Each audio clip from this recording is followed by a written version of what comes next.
What's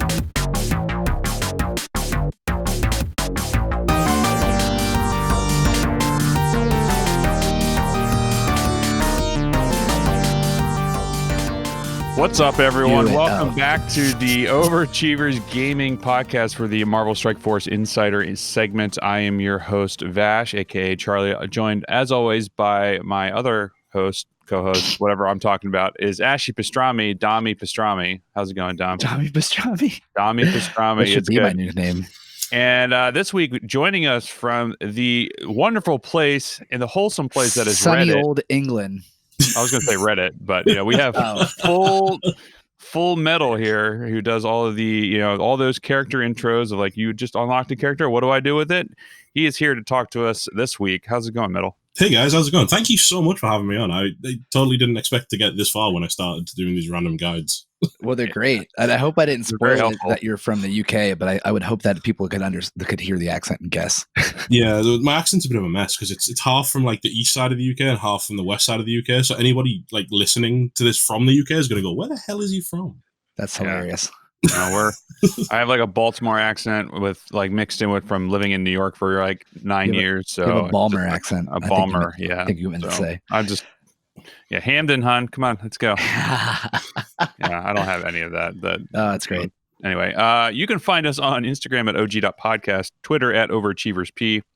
Our website is beingoverachiever.com, where you can get this episode and every other episode where we talk about Marvel Strike Force, mail, fashion advice, sometimes computer parts, maybe some video games here and there, where we do have different guests on. We talk about video games, what we love about them, what we hate about them, all that fun stuff. And that's good. Metal, where can people find you if you do anything outside of Reddit? Yeah, you can find me on Twitch. I actually twitch.tv/FullMetalCOS.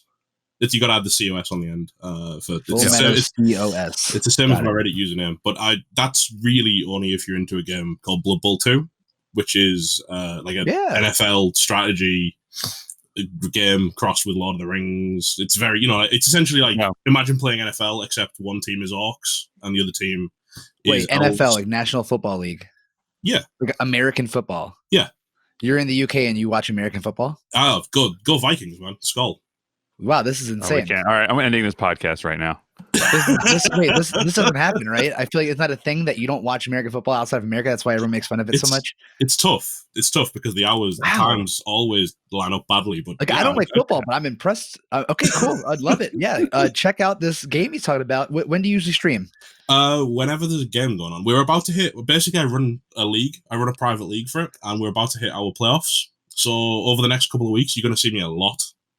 I'm like mesmerized right now. I need to watch this. This is. I'll send you a link. It's goddamn people with English accent. It's essentially a board game, but yeah, it's all dice based. Oh, cool. Yeah, I'm in. You got it. But it's the video game version of a board game, and it just gets more confusing from there.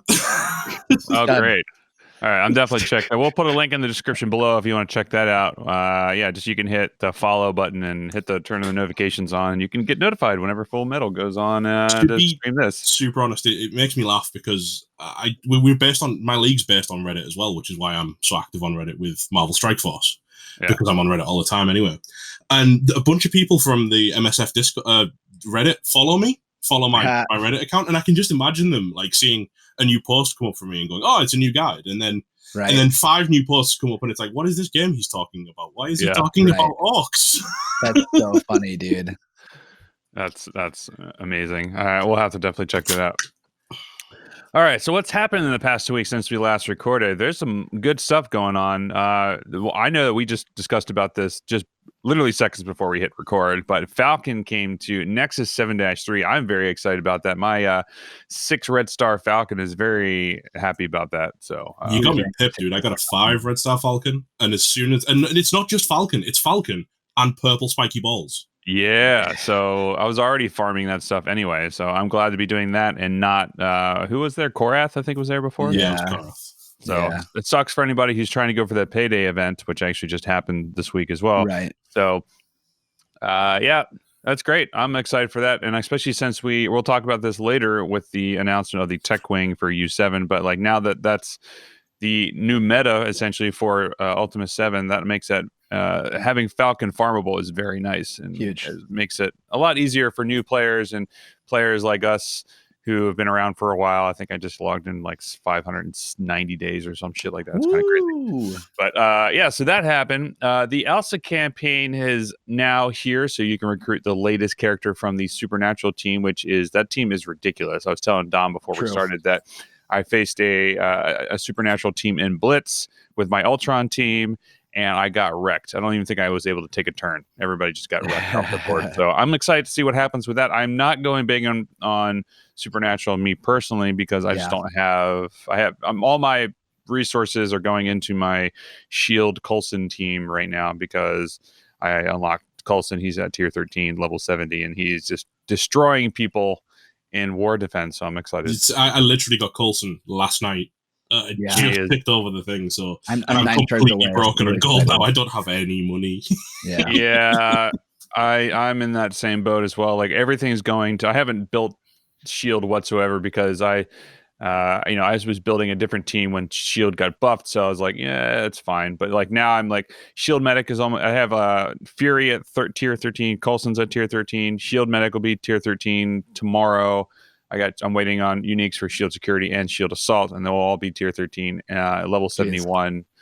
But I mean, you need it for that defense team because, man, it's just like the only team that I've ever found to beat Shield Coulson is X-Men in one shot. That's the only team that I've been able to. Otherwise, that's the guaranteed. Fantastic Four can do it. Oh yeah, that's right. Fantastic but you've got to be roughly about the same power. And obviously, Fantastic Four are fairly well based at the moment because you know Human Torch. They're saying he's farmable, but only in orbs, so not really. It's not. Come on, so that was the other thing too with the availability update. Human Torch went to all the major orbs, which is great, but also sucks. I wish they would honestly just release the new campaigns with the new Nexus, whatever, and just give us some more characters to farm. Like it's how let me farm Colossus, boys, please. Oh my God, I still don't have Colossus unlocked. That's how bad that is. I got thanks to the Pants of Hulk and Legion of Cabal they did in the red back. Yeah, I got Colossus to 3 stars off the back of that, so I can use all 3 of his red stars. And he's like a 3-star, 44k power Colossus at the moment. And I'm like, just a few more stars, please. I'm 260 days in the game and I still don't have Colossus. Yeah, that's nearly a year. You should have unlocked him with your wallet, Dom. Come on. No, I refuse. I refuse. There's principles at hand here, and I stick to them. I'm glad that you do stick to them. So are you free to play, or do you buy the $1.99 deals? Or? I buy anything that's stupid cheap. Dom is you say a dolphin, a guppy? What are you? I'll take guppy. A sausage. What's the Italian version of a guppy? I don't think that exists. Hey, sir, I'm an American. All right. Okay, sure. We'll go with that. But on our last podcast, we talked about that the Elsa Blitz was coming on the 26th because of whatever it was on that Marvel blog. And actually, you could acquire Elsa via your wallet on the 26th. Her event didn't start really until the 31st, which was Halloween, which makes sense because she's in Supernatural and it's spooky, blah, blah, blah. I've had really shitty luck with the Elsa orbs. I think I had just unlocked her yesterday just from the side stuff. So that's I think I've gotten like 1 blue drop from her, which is surprising considering that all the other times I've done any of those character blitzes or the events I tend to go pretty hard on those, refreshing up until 100 cores, just, spending 500 energy a day on the events and going from there. But how are you guys doing with the event campaign? I thought it was fun. I thought it's cool. The Mr. Sinister ending thing was pretty wild. And until you realize that, you get to see how broken he is firsthand, because that node, that at 1.9 is awful. It's such a horrible node. Yeah. I almost have her unlocked. I'm excited. I have a very low Supernatural team, but they just look like a cool team to play, and that's what I care more about at the end of the day. Is just if I have fun playing the team. Like I'm not in the competitive mode to max out characters yet. So for me right now, it's just if they're fun to play. Yeah, See, I'm likewise. the other way. I'm hyper competitive. Oh, it's not that I am that as a person, but I just don't. I'm not there yet as a player. So I try to be hyper can't be. competitive while being almost free to play. That's my kind of guideline. Is I barely spend, and I only really get, like you say, the $1.99 offers. Exactly, just like stupid like shard. The thing is, like those like $2 shard deals, like you don't get too much out of it, but like you stack up shards, and with stacking up shards, even though the shards to open up an orb sucks, or power cores rather. Sorry, not shards. Like 450 to open up an orb is kind of shitty, but like when you have stacked power cores, it doesn't really matter as much, I don't know. True. No, my else is about 15.5k, and I ran out of Mystic stuff because I've already started planning for tier 14. Sure. You know when Foxnext released Phoenix and they talked about being laser focused? Yeah, like sure. my alliance take the mick out of me because they literally have me tagged as Mr. Laser Focused. Like I've always been about getting. That's why I write the articles about the legendary characters. Sure. I've always super focused my farming towards unlocking those legendary characters. I'm actually going to get Shuri at 7 stars, and then the only legendary character I won't have at 7-star will be Invisible Woman. And that's because Red Star and Mysterio really, really suck. But I should theoretically be ready by the time she comes around for 7-star there too. Yeah, I'm sitting at like 100 out of 300 for him in the raid store, and I think Shocker for me is like 5 out of 300 or something like that. So everyone else, my Shocker is good. I'm what am I? I'm 187 out of 300 for Shocker. Oh no, that's not so bad. I triple refresh. I've been triple refreshing Shocker since he was released. Jeez, dude. Man, how are you free to play? Because I come first in my arena shard like almost every day. That's great. Yeah, fair. Very fair. I've had 2 arena shard merges happen to me in the past like 2 weeks, and so I went from being in the top 10 every single day to now struggling to stay in the top 50, dude, which is hard. Yeah, and like even for me with my characters, like my 200k Tech Nerva team, I'm struggling to stay in the top 100. I went from 11 to now struggling hard to top 100. Yeah, no, I'm basically perma top 5 because I was one of the first people in my shard to get Phoenix. Sure. I was really early on Ultron as well. Dang, and I got Invisible Woman next time around, and basically Invisible Woman, Phoenix, and Ultron is strong. It's you almost can't lose. It's almost unbeatable. What's your in offense? What about your defense? I've got Colossus, who is annoying, and Shield Security, and then Magneto, Ultron, and Phoenix.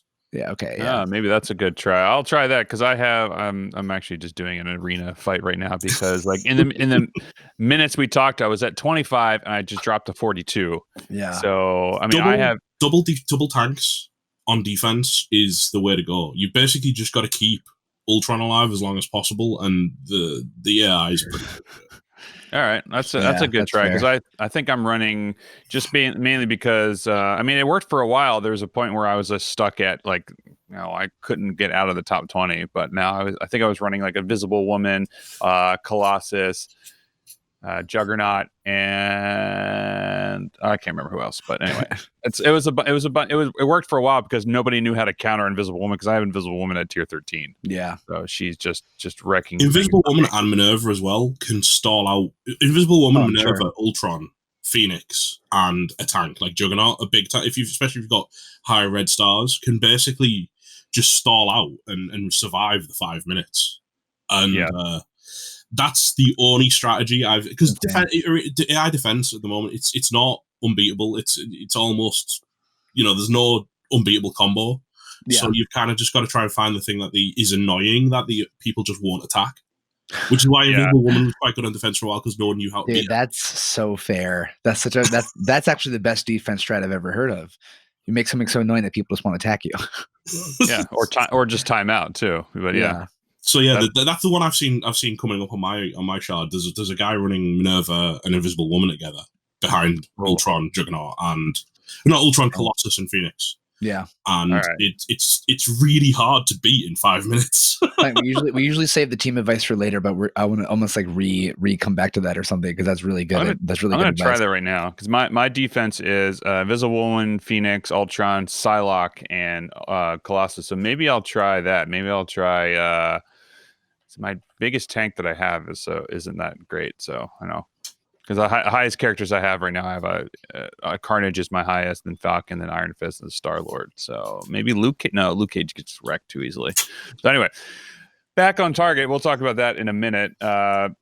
So we also had this past 2 weeks, we've had some really interesting blitzes coming up, which is good for new players, but I'm not so keen on it. So we've had Punisher Blitz, Mystique Blitz, Crossbone Blitz, really.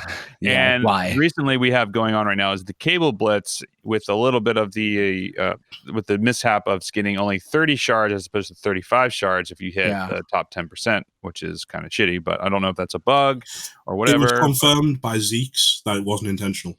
I saw that. They didn't make a post about it, but she responded to something about it. All right, so we'll see if that's working as intended or not in the coming whatever. So, and then finally clearing up the recap for the past 2 weeks. The new U7 meta raid team is here, which is aptly named TechWing by Chewburger over at Alternate Reality. So shout out to Chewburger for this setup, which ends up being like Scientist Supreme, Shuri, Minerva, Falcon, and Ultron. So what do you guys think about this? I know, Dom, you're not anywhere close Nowhere to near it. stuff, It's cool, though. It's a cool team. Can we talk about how incredible it is? Like at any point in the game's lifespan, if I'd have said to you, Scientist Supreme is a meta character. Like, can you imagine being told that a year ago? Yeah, right. It's like, who are you and what are you? And but it's kind of there's so many. That's the thing is like we shouldn't shit on new characters. And like same happened with Falcon. Like, oh, it's such a dumb character, and now Power Armor is like arguably one of the best offense team. You know what I mean? It's like I feel like we do this too easy. Falcon wasn't great standalone, right? We needed rescue as well because it's with Power Armor. It's the interaction between Falcon and rescue together that takes them from being really nice to this is stupid because it's the fact that she can hit her special and then Falcon specials and then she instantly hits her ult straight like back to back and then everyone gets a fence up and then everyone does AoEs and then everyone dies. Like Falcon in a microcosm on his own wasn't that strong. Sure, he needed the rest of the team, and now but I mean, I feel like that's a lot with it's a lot of it though. It's a team based game. No, I mean, I do understand what you're saying though. Like the standalone aspect is what makes it if it's good or not. But no, I feel you. That was my take on it because when I saw Falcon, I was like, I'm quite underimpressed, and I really like Falcon as a character, like in the MCU and stuff. So I was really looking forward to him, and I wasn't impressed by his launch because his numbers were just so low. But then you realize, like, obviously the interaction between him and War and him and Rescue, suddenly it's quite exciting what he can do. Yeah, it just brings that whole new newness to that team for Power Armor, and then putting him in raids has been interesting because like if you have like 9 characters on the board who suddenly have buffs and you hit his special and he just gives turn meter increase to everybody who's got buffs and also takes out stealth. Like that's what you need in U7 for sure because you just run out of time, like timeout on nodes and whatnot. So it's very interesting, and I'm kind of curious to see how that works out because the more turns you take, the more you can flip buffs, the more you can survive with Scientist Supreme. It is just an interesting dynamic. So pretty exciting to see how that's the thing that's cool about this game is like it's still constantly evolving, even though we shit on it so much. We just want it to be as good as we can. That's why we care so much. But anyway, that was a long tangent getting through the last recap and whatnot. But Metal, so you've made a name for yourself on Reddit by just giving us as the community a list of things to use with new characters when they come out by like giving us really detailed oriented. Like, hey, you just unlocked Shuri, who's coming out soon. This is how I think you've done that already. I've done Shuri, yeah. It was my worst one because I literally only unlocked Shuri the day I published the guide. I didn't get it the first time. So it was a lot more theory crafting, and I spent a lot of time watching other people play Shuri on Twitch and or YouTube and going, okay, so that works. Sure. So I'll put that in. Yeah. So what got you to what made you want to start doing that and being kind of like a content creator or something like that? But so what prompted you to kind of like want to start going down that route and be like, hey, like this is cool, like I want to start doing this or putting the time and energy into doing that? Because I've thought about doing like guides and like I have a video guide that I'm working on now that's kind of like, here's the best auto blitz team because I don't have time to blitz. So like these are the characters I put together to help auto blitz all the way through because I hate blitz so much. So it's like this is what works. But like, what gives you that desire to do that? Because I fucking hate it. I got into it accidentally. I didn't intend to do this. I basically, when everyone else was like farming defenders when they were the first team, there was one guy in my alliance who was like, no, Guardians of the team. That was my alliance leader, Chaz. And he was like, no, we're going to build Guardians. So he's got a massive Guardian team. Everyone else got a massive Defenders team. And I was like, I don't want to build Defenders like everyone else. I wanted to build Shield from the word go. So I got this reputation as like, whenever anyone unlocked or was working on Shield or unlocked Fury, they'd come to me and go, well, what do I do with Shield? And I got really bored, even in my own alliance, of answering the same questions. So I threw together the basics of the Fury guide on my phone for my alliance. And then I noticed that, and I published it in my alliance, and then I noticed that, like, on Reddit, it was just the same questions. So I threw it on, and if you go back to my Fury guide, I've got it tagged as, like, every time I edited it with new sections, because the format didn't exist. I made it up as I was going along, and I was answering people's questions in the comments, and it was only ever supposed to be to kind of just give something to my alliance to go, this is what you'd do with Fury, because I've been using him for 3 months, 4 months at this point, and no one else has. And the reaction to it was so popular. I went, well, okay, I've had Magneto for a while, and I know he's next, so I can do some stuff with that. And then it kind of just went from there. And now people are going to me, can you do a guide for this guy? Can you do a guide for this team? And I'm, and people are battering down my door to like do 6 guides and stuff. Yeah. So what do you have next on the docket to do? I'm about 90% done with Ultron as a standalone. I've done all the legendary characters. I've got Ultron almost finished. Again, it's a lot of the stuff is just testing things, and I've been really lazy with Ultron because anyone who's got him, I assume you have. No, it's just he wins with any old team, so you don't really tend to strategize too much. You just go, what 4 other guys have I got that'll get me decent points in Blitz? Throw them in with Ultron, and they don't have a team, and it's fine. So I've actually been sat there trying out different combos to see what works, so I can give some decent advice on top of that. I've got Minerva is about half done as a guide. But again, she is kind of the same, only instead of whichever 4 guys you've got left, it's whichever team has a need of a healer, throw Minerva in instead of the healer because she's that good. And I've been asked to do a Sinister Six guide, which is about 30% done, and everyone's going to hate me for because I actually really dislike Sinister Six. They're pretty good on ward defense, which is where I keep them right now. That's about it. My one thing will always come back to, if something they're designed to beat defenders, but unlike say Magneto and Brotherhood, who can punch 60, 70, 80k up on shield and win handily, if you try and do a punch up that high on Sinister Six, because you're fighting defenders, if anything goes wrong, you just lose because your villain's fighting defenders. Yeah. So if something doesn't stick, if you don't stick blind to Punisher, or you don't manage to kill Iron Fist before he gets a heal off, you just lose. Yeah. Yeah. That's the unfortunate thing with those things. It are just designs to work well. But like I've had weird wins on defense from things like I'll look back and like somebody had tried to punch down like 40k on I think my Sinister Six are like 160 or 170k, nothing crazy.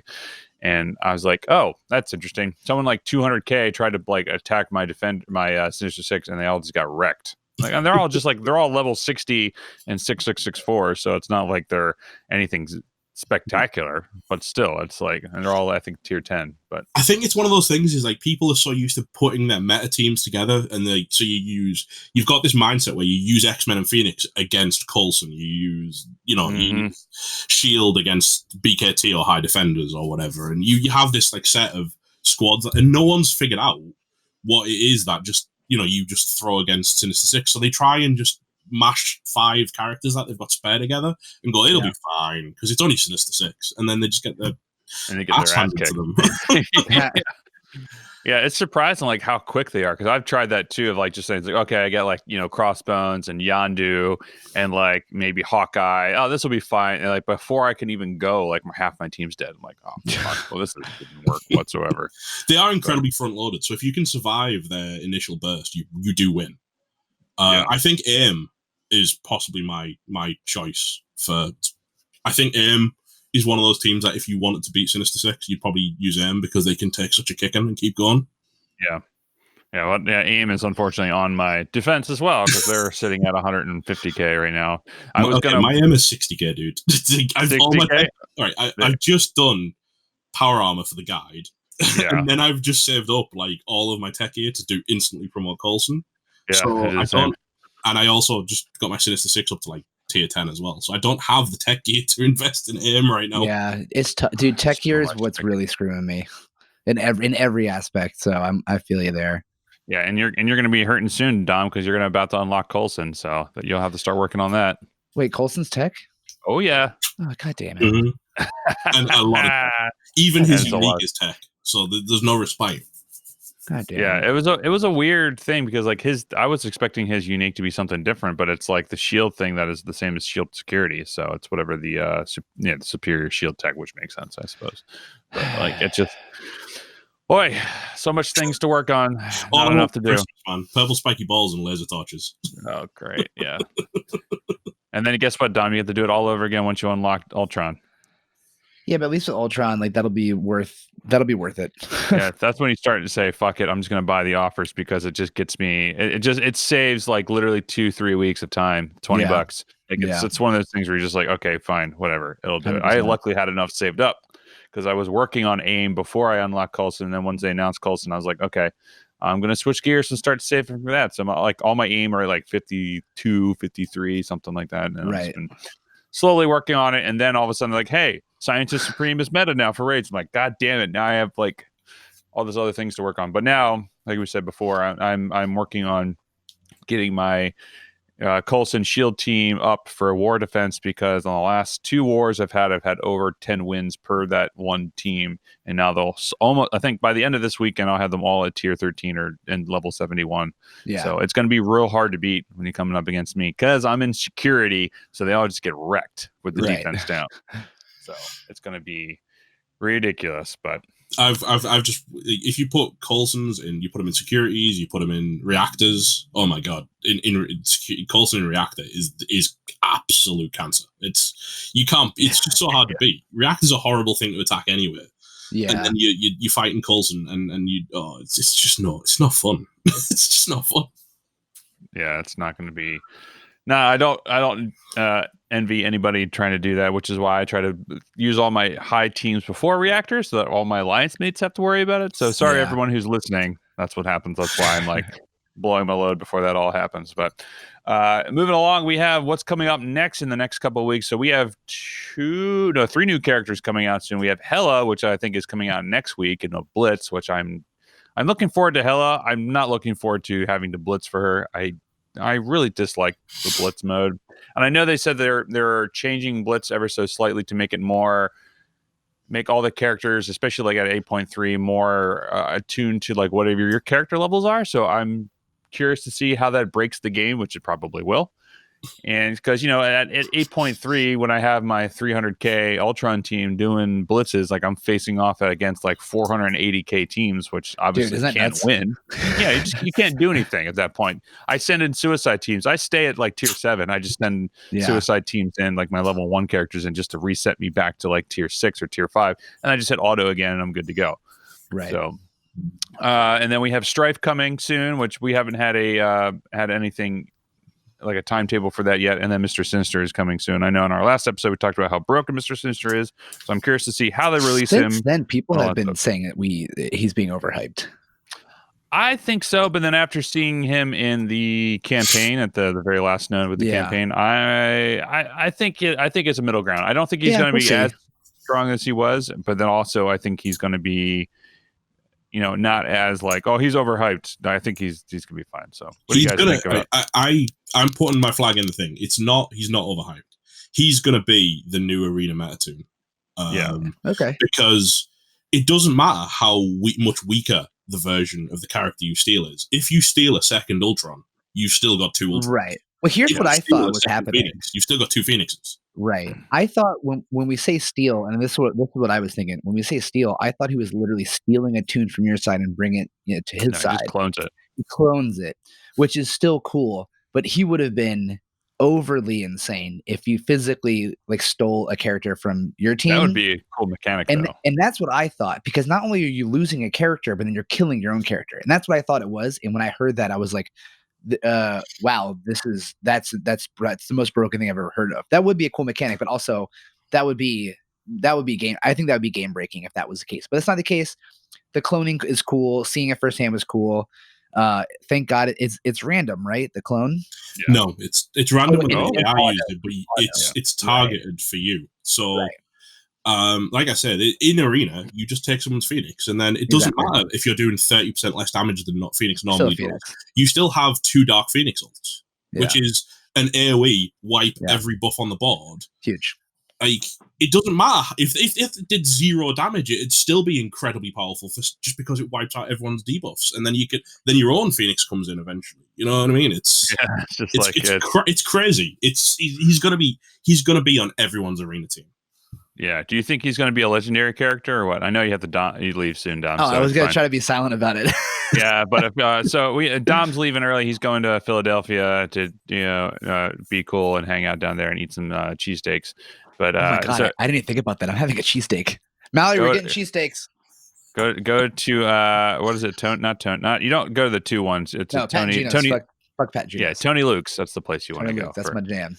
Yeah, just keep the window open so that way it doesn't disconnect, and then you'll be fine. So if you got to go, it's good talking to you, Dom. Enjoy. Don't die, please. Thank you. Thank you, Full Metal. Thanks again, buddy. Appreciate you, man. It was super nice to meet you, man. Thank you so much for having me. Yeah, it'll just be Full Metal and myself talking from here on out. So, which is good because we're about halfway through the podcast anyway. So it worked out. So this was my bad. So if you're missing him, it's I was late, so I'm sorry. Yeah, it's all good. He's not here to defend himself anymore, so it's perfect. So it's Dom's fault for having things to do on the weekends. I mean, we work so much during the week. Why can't you get things done during the week, Dom? See? Yep, exactly. You can't defend yourself. So there you go. But yeah, I think I agree. I think Mr. Sinister is going to be the new Arena meta, and I'm like just watching for iTunes card sales just to see what happens, because I'll probably pick up. I mean, I'm not one to. I've switched my spending habits to more resource based as opposed to character based, because I think the characters are wildly overpriced and not anywhere near what they should be. So I've switched to I'll buy $100 gift card for iTunes for $85 US here, and then when they go on sale every 8 weeks or so or something like that, I'll pick it up, and then because I'm essentially getting more bang for your buck or whatever. And then as the gold offers come in, I'll spend the $25 to get the gold offer for that, because for me personally, I work in an industry where I fortunately had the option of I can write it off as research, so it kind of works out. Tax breaks, man. Tax breaks. Yeah, and then I just got a tax bill in the mail. It's great. Can't wait. I have to deal with that this weekend. But yeah, you might be happy to know, though, from what I've heard. I mean, obviously it's not 100%, but I've got my ear to the ground a lot, so I get a lot of people coming to me with leaks and rumors and stuff. What I've heard for Sinister is his campaign event again. Okay. I think they're going to do with the Falcon and Rescue thing, where there was half of the story with Falcon, the other half with Rescue, and Elsa. The whole campaign leads up to meeting Sinister at the end. I think storyline wise, the second half of the campaign is going to be Sinister's story. That's kind of cool. The rumor I'm hearing, but it also means that if Sinister is campaign based, everyone's almost going to have a 5-star Sinister. Pretty much. Yeah, that's true. Which is scary. I don't want that. No, that will be. I mean, it's the same thing with Phoenix. Is whenever the first couple people who unlocked Phoenix at 6-star out the gate was the top of the arena charts for a while, and then the other one came out. Now it's just who can stay at the top for the time being. So we'll see what happens with that. Part of me is yeah, that'd be great, because then I could get a 5-star Mr. Sinister. But then it's also oh, but then everyone has a 5-star Mr. Sinister. Fuck. My big question is, can you clone Mr. Sinister and have him clone someone else? And does it continually degrade their stats, or do the clones come in at just the standard degradation? At which point, can you not just clone 20 have 5 Mr. Sinisters and then 5 Phoenixes? Yeah, that'd be and just wave. That sounds ridiculous, but at the same time, That's the fun part about it. It's the theory crafting, and I'm excited to see the GIFs and the videos on Reddit when it all comes out. I mean, that's the bit I enjoy. That's why doing I it. got into the guides and stuff, is because I Mhm. love looking at the interactions between characters and trying to figure out, you know, what character I can put in what team to do what with them. And like, I've really enjoyed as part of the guides is a lot of people are sending me these non-meta suggestions about, you know, if you take Magneto and you switch out like Mystique and Sabretooth and put Miles and Ant-Man in, it massively increases the strength of the team. And I didn't figure that out, but someone else told me about it. Yeah, I do. So with I've often, like I said, I was working on like an auto win team. That's actually part of my auto win team, just because, at least for me personally, like I have a 76k Carnage, and I've been trying to find a place for him to live. And so like for me, I've done something similar where I have Juggernaut, Venom, Magneto, Carnage, and Pyro. And so by the time Carnage does his special, everyone's got a shit ton of buffs on him, and he hits the main target for 250k with his special and just deletes that character. And then, you know, with how the turn meter goes for everything, it's just like Carnage goes, then Magneto goes, then Carnage goes, and then Venom spreads all the buffs. And then if somebody's still alive, Pyro then does his special and like puts bleeds on them, and then everyone's just dead. So it's absolutely great against stuff like BKT as well. Yeah, it wrecks BKT, which is obviously it's a really common threat you need to encounter. So especially now that you can't rely on Brotherhood to clear shield, because every shield team under the sun now has Coulson with them, and he just destroys Brotherhood. It's really nice that you can pivot with a couple extra character changes and find something regular for Brotherhood to be able to still beat.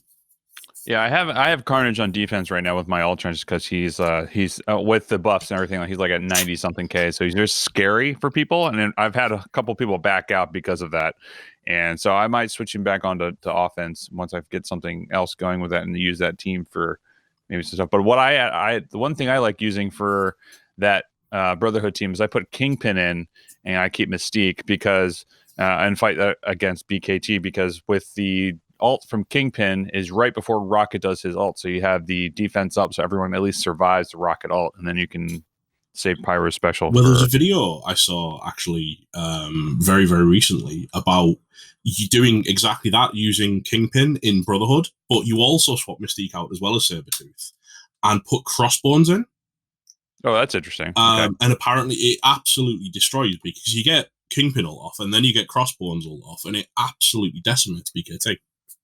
All right, I'll give that a try instead of Mystique, because I have maybe I'll put Mystique in for Carnage in my Ultron team, and then we'll go and I'll try that and report back and let you know. I think it's fine in places people to replace Mystique and Sabretooth with anyway, because they're about to sod off to Marauders. Yeah, exactly, with Strife and Mr. Sinister. So we'll see what happens with that. Like it just adds. I like all these different ways of thinking about things. I mean, that's part of the thing we've said in the past with our love it and hate it segment of like what we love about the game is like, for at least for me, it's the theory crafting, it's figuring out things and what we can do, what we can't do. I mean, that's the whole point of the game. It's the whole reason why I still play. If it didn't have this theory crafting anything, I probably wouldn't still continue to play this game, because it's a cash grab. I'm just like, this is something that I was frustrated with for a long time as well, in that they were releasing full teams. So you didn't really have any wiggle room or any choice. You had Brotherhood, who had 5 members. You had Defenders, who had like essentially 5 members, although you can flex Punisher for Miss Marvel, I suppose. But you had these other teams. You had, you know, so Fantastic Four have 5 fixed members. And it's very much Wakanda have 5 fixed members, and it was feeling like they were trying to shut down this kind of ability to mess around and mix and match and stuff, and I'm glad that there's more teams now coming through, when you see like Ultimate 7, which is requiring people to think on their feet and mix stuff up. Man, Ultimate 7 is we're running Ultimate 7 twice a week on weekends, so we run one on Friday and one today. I just actually launched it now for our alliance, but it's just like, man, I don't know if they buffed it slightly, because like I could do the first 2 nodes no problem with my different raid team that I have, but man, I tried it yesterday and I couldn't get. I had to heal twice on the first node. I was like, what the hell is going on? We haven't actually tried it yet, because it's hard. We can 100% ult 6, and at the point where we're at, we're getting, because obviously the whole thing about the Ultimate 7 points aren't really comparable points per node, you've got to do like, what is it, 38, 40%? 37% is the technical number, yeah. So we didn't want to ask people to have to go in and potentially spend resources when, for us, if we just 100% ult 6 every time, we're getting slightly more raid season rewards than a lot of our alliances around us who've switched over to ult 7, which means that at the end of the day, we are ranking higher in raid season rewards to get the extra T4s. So we haven't gone near ult 7 yet. Yeah, I mean, you definitely need a team like so I have what I dub as the best raid team, which is Minerva, Rocket, Thanos, Invisible Woman, and Star-Lord. That's what I use for at least the first 2 nodes for ult 7. That's at 280k, and they get wiped, and they're all at tier 13. At least everyone is 4 red stars except for Invisible Woman. She's unfortunately only 3, but so like they still don't survive that whatsoever, which is kind of crazy. That like I've spent all this time with this, and like they'll all die like turn 2, and then I have to go back in and re-heal them all and do that stuff. So I've started like figuring out how do I. That's why I was like happy to hear about Tech Wing, because it's something else, and sustain is so necessary in that until you get everyone to 75. One of the tips that I am seeing come through is this idea of using like a turn of your team and then let the opponent take 10, then you maybe use another half turn and then just let the node time out so you don't have to do heals. And it just it doesn't feel fun to me. I feel personally, and I've said this on Reddit before in debates, because the 2 places you'll see me is posting guides and complaining about things. But we do it because we love it, right? I mean, we do. Yeah, we do it because we want the game. We enjoy the game, and we want the game to be fun. And that's the whole point of gaming, is to have fun. And like, I mean, if the game was more fun and more competitive, and they had different modes in there, like like a tower mode or something, I'd probably play it more often and not spend all my time on Blitz if Blitz didn't suck. That's not here. I don't spend 8 hours writing a guide for a game because I don't love it, right? I mean, that's like, how it is. So if you see me and I seem a bit negative on Reddit, it's literally because I care. Yeah, exactly. I mean, I personally don't really give a shit about the Marvel aspect. Dom's the comic aficionado, so like for me, it's like I like the theory crafting and the gameplay, and like what the technical aspects of the game is what drives me, and I think that's kind of cool, and also the competitiveness of like trying to come up with different ways of doing things and all that sort of stuff. So that's my dig on the game. That's why I still continue to play it, and also like thinking of like, okay, well, I'm building this team now. I've worked on this, and like I'm seeing the fruits of my labor of like, having the Coulson team be like all tier 13s and whatnot, and just wrecking everybody who comes around. I was like, okay, cool. Like that's cool to me. Like I like my thoughts on how to build this character has actually paid off, and therefore it's like I'm seeing it how it works out. So, but that actually takes us to our next segment, since we're just talking about it, the love it or hate it segment, where we talk about one thing we love about the game and one thing we hate about the game. So, Metal, I'll let you decide which one you want to talk about first, and how that you want to. Can I do that? You know what? I think almost anybody who spent any time on Reddit knows what we're all going to say we hate about the game. It's bloody gold. Yeah. And I've got gold resources crazy. The argument that I've built about this, and I've put it together. And I'm writing an article about the things that I think the game does well and things that the game could do better, and my personal things of it. So I'm going to give you a smart excerpt, as it were. The gold section to me is. It's priced as it's controlled like a primary resource, but it's actually a secondary resource because it's used across the board for everything. You need gold to promote rank up characters. You need gold to level up characters. You need gold to equip gear. You need gold for everything in the game, which makes it a secondary resource because it's an underlying thing. You need primary resources for every single one of those things. I've just said you need character shards or ability materials or gear pieces. But gold comes in as a secondary resource because you need it for every single one of those things too. But it's controlled. It's as tightly controlled as a primary resource. Yeah, it's weird. And that makes no sense. If you play other mobile games, like I play Final Fantasy Brave Exvius, and Gil on that essentially does the same thing that gold does here. But it's about 10 times more available. So it doesn't matter that you're about to drop 3 million to promote a character to 7-star, because you have 20 million, because it gives you more than enough, because they understand that as a secondary resource, you can't use it if you don't have it. And therefore bottlenecking primary resources and bottlenecking secondary resources just kills players. It kills your account. Kills the game. Yeah, it kills your entire business model at that point. And we've talked about that too. It's just like Like if they just made it more available, or even like, they had a 66% increase recently, like just leave that as the thing. And like we were getting like, 40K a node of just like refreshing. I spent so many cores just getting through that just to get my gold up. It's just like, yeah, I agree. I think that's probably a pretty sound. Well, remember the gold login calendar where they gave us 500,000 a day? Did it break that was anything? Great.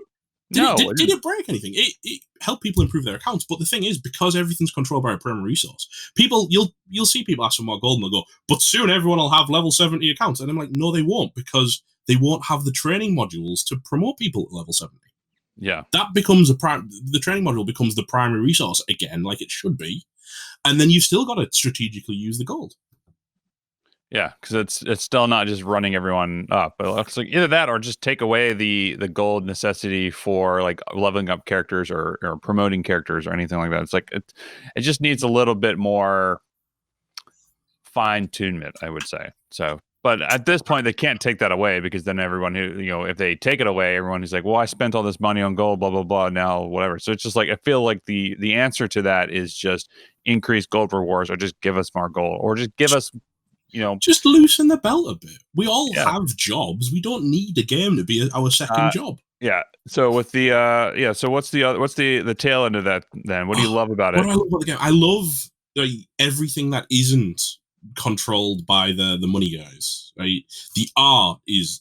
I'm a comic guy. I'm a comic geek too. I grew up reading the comics and stuff. So every time they release a new character, I'll flash back and like, oh, there was a great story with that guy. And then it makes you want to collect the characters. I have every character in the game apart from Hella Unlocked, because I love the collection aspect. And I love seeing these characters and getting to use these characters that I grew up with.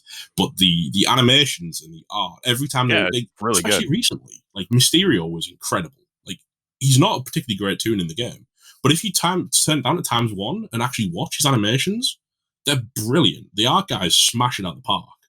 I love Namor for the same reason. His ult animation is brilliant. And you can't fault those guys. They're putting their heart and soul into creating the art and the animation, the stories. Like the campaign stories are always fun to read, because they seem to actually fundamentally understand the characters they're writing about. And they also get little hints of what's coming up next too. So if you pay attention, you can actually kind of get an idea of like where the game is going. But if you don't pay attention, then you can't get it. So gotta pay attention. All that stuff. But yeah, the art style is great. That's part of the reason why I started originally, like when the game first came out, because I was just looking for a game to play. Because I work in the film industry, so it's like I was sitting at a monitor all day long. I was like, oh, what's a gacha game that I can play that's not? Oh, here's a Marvel game, because I didn't want to play Contest of Champions, because I was like, I hate fighting games. Yeah. So I was like, oh, I like strategy, RPG, tactical stuff. It's like, oh, this is kind of right up my alley. And then I got like real sucked into it real quick. So there was that aspect of it. But yeah, the art's great. The storylines are awesome. It's the same like that with any industry, really. It's like there's a bunch of people who have put their heart and souls in this stuff, but it's just like the higher ups that really just want to control everything. It's like, no, this is the way we need to do it. We need to make money, blah, blah, blah. So I do feel like sometimes they don't quite understand exactly why their game is as popular as it is. And they make decisions that don't necessarily make sense from that perspective, because they don't understand what we love about it and why we keep playing. And they just go, oh, well, money in our pocket. We don't care as long as we get money in our pocket. And they don't even understand necessarily why we're spending. What is motivating us to spend? They think that, look at the offer. It's like, what, 50 orange T4 materials for 20 quid? Like, who's buying that? Oh, that's on the cheap end. It's like $60 for me in the US. It's crazy.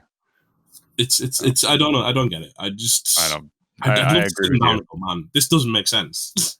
Well, I'm hoping that one day that we can actually get somebody from Foxnex on the podcast and talk to them about that stuff. Because, but that'll be a day where like I'll have to come super prepared and actually have a good time and talking with them. Because I'm just curious from like a business perspective how that all plays and what their goal is. Like I understand that they have bottom lines and line items and all that sort of stuff to kind of like to aim towards and everything. But I'm also I'm curious about like where they're going with, like, are they catering to the community and whatnot? It's like, is there a certain point in which they say, okay, we've made X amount of dollars or whatever.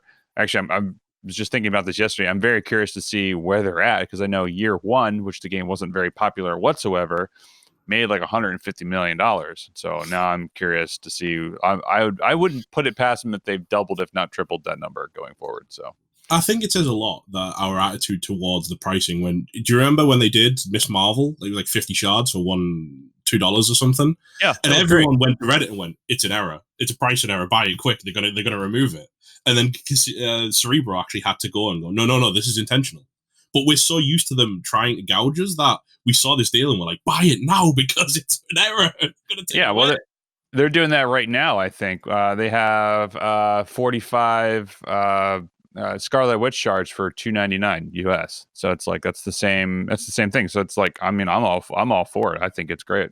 That blew me away as well because they're trying to make a meta squad out with Scarlet Witch. She's on Supernatural, so I know she's an arena toon, so she's fairly easy to farm. But she's also, on their latest team. I was so surprised to see that price. Yeah, and that's what I think it should be. Like if they take some character shards, make it. We've had this discussion. We're beating a dead horse at this point on this podcast so many times. But it's like if you take that, those new offers, and you make $15, $20, something that's not $50, like a full price video game. I'm gonna go finish up Borderlands 3 after we're done here. Like take a game that I've spent, I don't know, $60 on, and I have like this whole list of things that's in the game or whatever, a full experience, as opposed to a game that I like, I probably play more Marvel Strike Force than I do any other console games, but still it's like take that level of integrity, or not integrity, the level of sophistication within and the graphics and care and all that sort of stuff put into the game,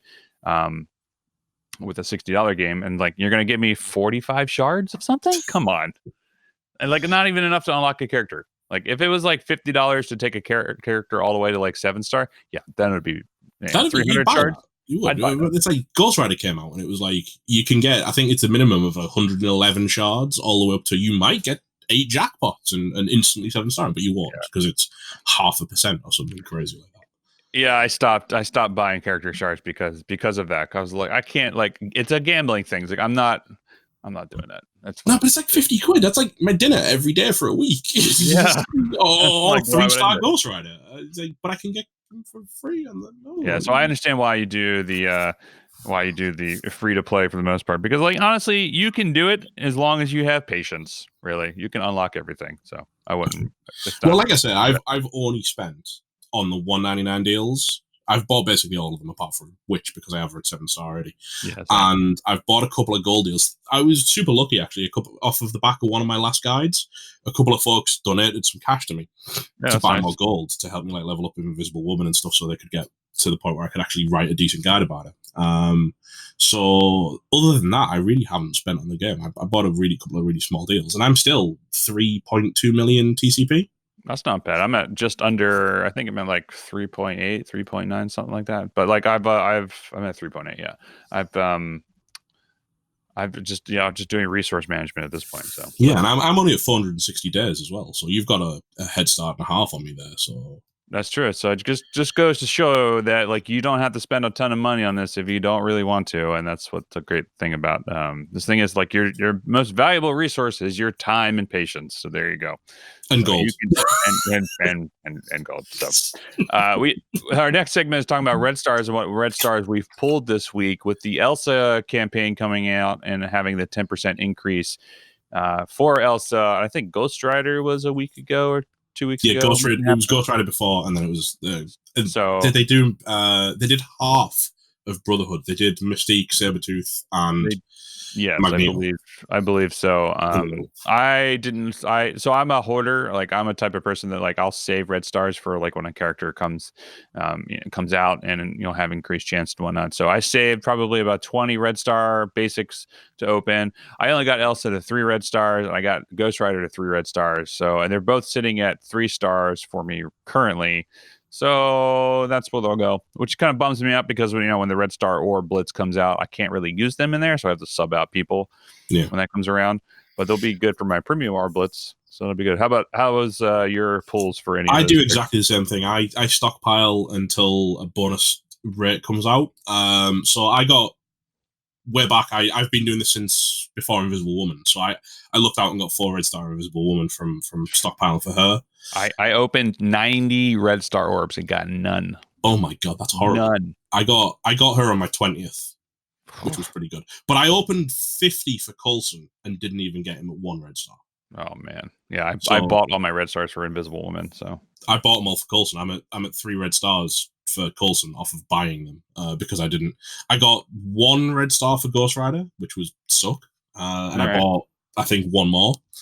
And I got, luckily, I only had 9 left for Elsa. Went all in, and my first 3 orbs went 1 Red Star Elsa, 2 Red Star Elsa, 4 Red Star Elsa. Oh, there you go. I'm done. Yeah, I do the same. As soon as I get 4 Red Stars, I stop, and that's what I'll save for the rest of it. Because really, it's like 4 Red Stars is like the baseline of where you want your characters to be. It's like what, 20%? I think so. 20% off on 4. Yeah, I think so. I don't remember off the top of my head. So, yeah. So you got you ended up with a 2 Red Star Ghost Rider and a 4 Red Star Elsa. That's not bad. I mean, it's not bad. I'm pleased with Elsa. I'm less happy with with the situation on Ghost Rider, but my Mystic team is pretty well stacked anyway because I've got like a 5 Red Star Mordor, a 4 Red Star Strange, and a 4 Red Star Scarlet Witch. Nice. I think they're pretty strong. Yeah, I think I could queue it up real quick, but it's like I have a 5 Red Star Doctor Strange, but I have done nothing with Doctor Strange. I think he's still sitting at like level 31, 70k. Yeah, so he's so I have a 4 Red Star Scarlet Witch. No, I'm sorry, 4 Red Star Doctor Strange and a 3 Red Star Mordo. So like they're okay. They're not great, but like I think I'm going to start once my defenses are done with, which we'll get to in the next segment of the war results. For war, I think I'm going to start working on Supernatural a little bit just because I'm starting to run out of teams to attack with in war. I don't know if you are feeling the same because we upped our requirements for war to 10 attacks and 2 boosts now. We used to be 9 attacks and 1 boost. Now it's 10 and 2. So I'm starting to run out of teams because once I blow my load with all because I have like 7 really good attack teams. I have a 250k Fantastic Four. I have a bunch of other like war attack teams. I can't remember off the top of my head, but it's just like once those are gone, like I can't do anything like because they're all meta teams at that point at the defensive late game. So like I can take off a buff or let people use their alts and like somebody else can clean it up or something. But. Well, we've got for war offense for us. We've recently moved towards having a higher offense and kind of not so much scrapping defense completely, but certainly ramping down on it.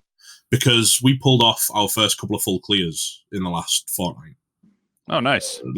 So we've never done that before, and then we just managed to hit a point where we everything just clicked and everyone was available, and we managed a couple of full clears. So we kind of looked at it a bit more and went, okay, we can do this. We can work around this, and we changed our defense up a bit, so we're kind of protecting hangar and armory a lot more, and sacrificing stuff like bridge and reactor because we are finding ourselves to win a war. We have to put out like 1,500 points plus every single war, so we just needed more offense. But I've got a core of very, very reliable players. I'm a war leader, you see, so I've got a core that I can lean on that I know can put out 8 200k plus 250k attacks. So I've made them basically liquidate their defense and just put everything into offense. Yeah, we used to try something like that, and then we had somebody come in and help us out for our war attacks and everything like that. Just give us a fresh with everything, and so that's actually interesting because he's about to leave our alliance. He's going to a different alliance, and so now it's going to fall to me really and our leader because I'm one of the captains in our alliance to really kind of myself and my alliance leader will sit down and think about all these what we can do. So I like the idea of like sacrificing. Bridge and reactor and kind of just putting it into like the more high value targets of like barracks and armory and maybe security or something like that or medbay for the help. Hangar is more reliable and more useful than people give it credit for. I'll give you that. Things like having that instant deflect on, for example, allows teams like Power Armor to punch up much higher against Ultron teams. Oh, I didn't think about that. So because with the advent of Coulson, we've had to switch. Everyone who was using Phoenixes, they were always assigned for killing Ultron teams on defense. Yeah. But now you have to use your Phoenixes for Coulsons. So you need to have those tools available to kill Ultron defense teams. And Power Armor can punch up so well against Ultron, and that early deflect is enough to stop Ultron ult from accidentally deleting Falcon or Rescue. Okay, that's good to know. I hadn't thought about that. That deflect it's incredible. It's because obviously Ultron ignores defense anyway with his ult because it's full piercing, but it doesn't ignore deflect.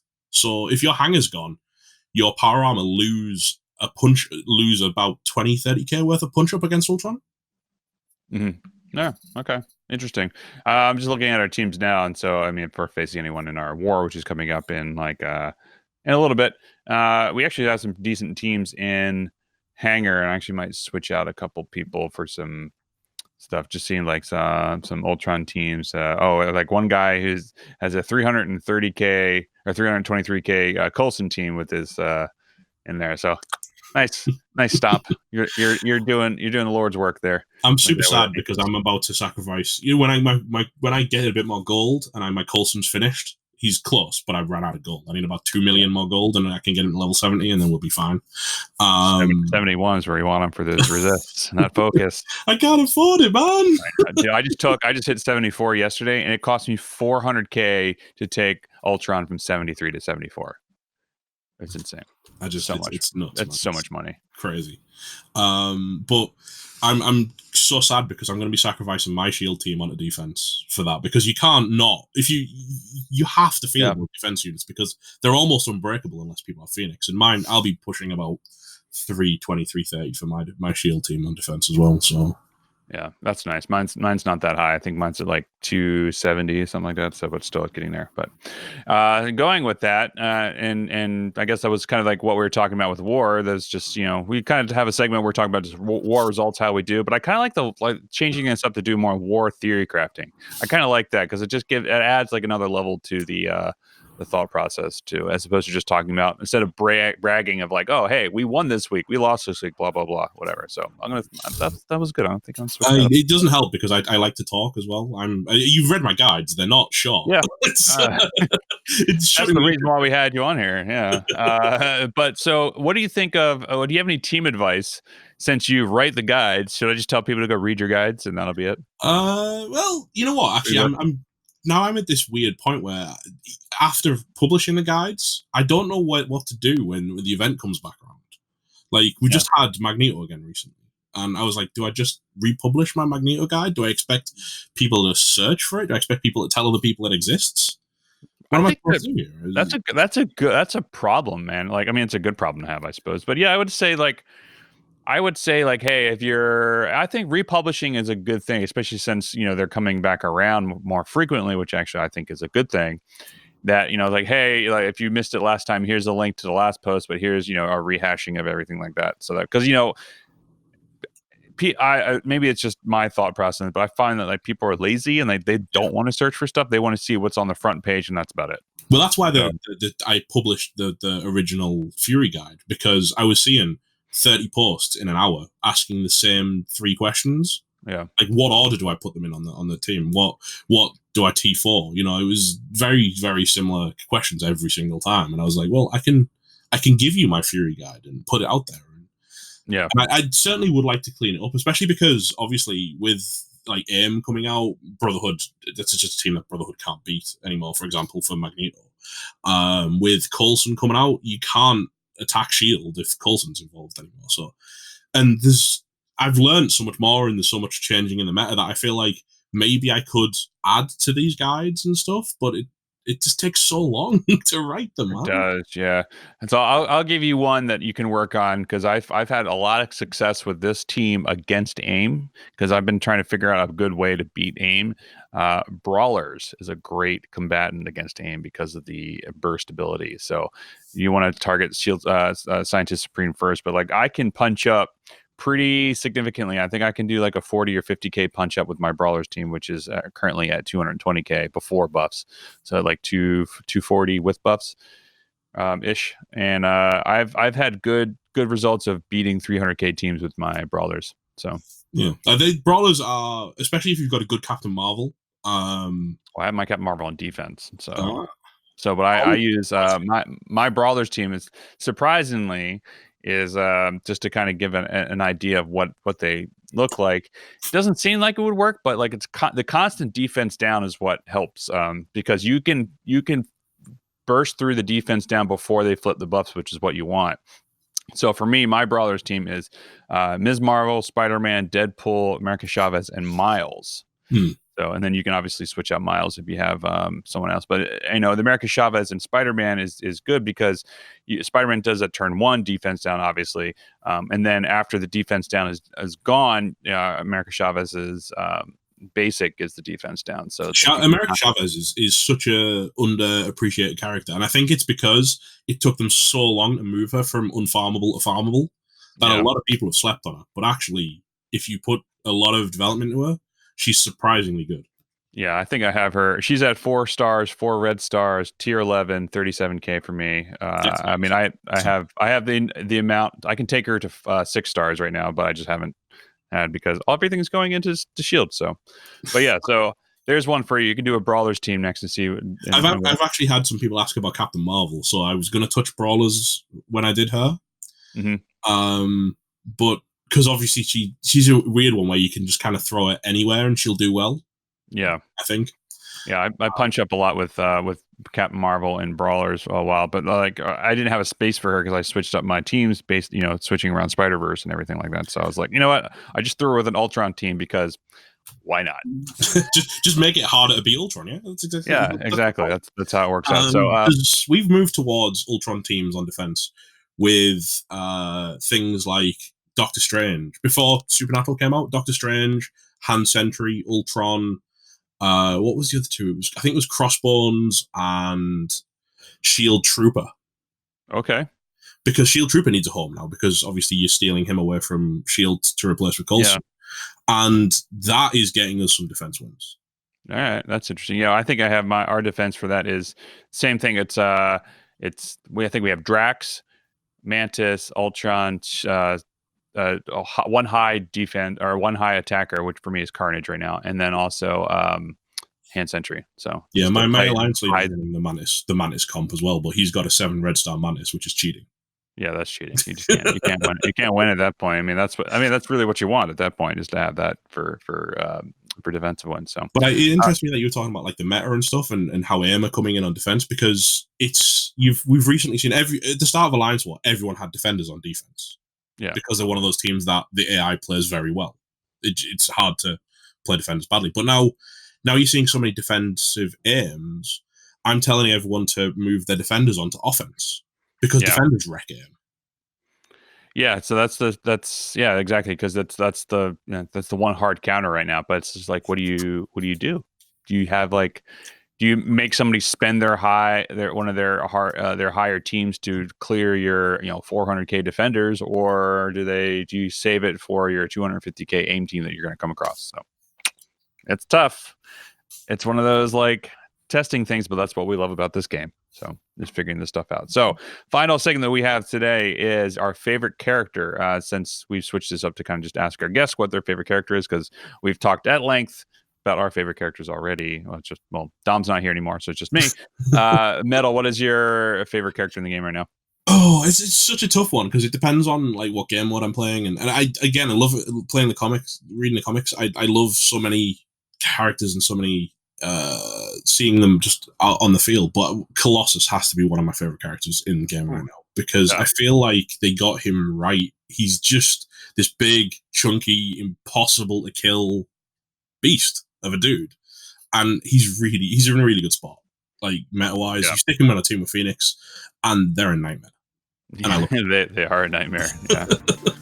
So, but that's awesome, man. Well, then, thanks so much for coming on the podcast and stopping by and chatting with us for sure. And my apologies for not showing up. Oh, it's all good. It's fine. It's mainly just me talking anyway, so it's more of the same for what we normally do. But so you can find Full Metal streaming on Twitch at twitch.tv/FullMetalCOS. I'll put a link in the description below. You can find his guides on Reddit with the same Reddit username, FullMetalCOS, I think, on Reddit. Yeah, FullMetalCOS on Reddit. And So I'm also, like I said, I have our league has a podcast as well called the Rebbl Alliance. Awesome. You can find us on Spotify and iTunes and stuff. It's REBBL Alliance. Awesome. Well, yeah, send us a link to that, or send me a link on Discord, and I will include it as well. So you can also check that podcast out if you want to hear more stuff. If you want to hear me not shut up for like 2 hours a week. Yeah, it's great. It'll be fantastic. So anyway, you guys can all find us normally where we get this all stuff, and I don't know where I was going with that. But anyway, you can find us on Instagram at og.podcast. Twitter is overachieversp. Our website is beingoverachiever.com, where you can get this episode and every other episode where they all are. You know how it is at this point. It's fine. We have a Patreon that we sort of do, but not really, at patreon.com/overachievers. And that's it. That's all I got.